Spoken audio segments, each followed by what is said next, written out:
Bu 2 yaşlı kızcığazın karaciğer xərçəngindən bir qurtuluş hekayəsidir. Yaptığımız değerlendirmede hepatoblastom tanısı koyduk. Karaciğer ve akciğer metastazları vardı.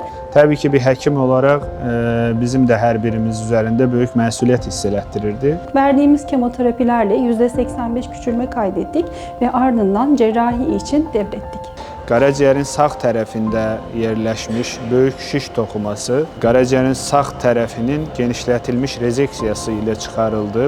Mürəkkəb olduğu üçün də bir komanda halında multidisipliner bir heyətlə yanaşmaq lazım idi. Uşaq onkologiyası, uşaq cərrahiyyəsi və bu sahədə çox təcrübəsi olan ümumi cərrahiyyənin və əməliyyatdan sonraki periodda uşaq reanimasiyasının töhfələri ilə uşağımız sağlığına qovuşmuşdur. Qısa bir müddətdə bir xəstəni sağlam həyatına qovuşmuş şəkildə taburcu edə bildik. Böyük komandaya təşəkkürümü bildirirəm, minnətdaram.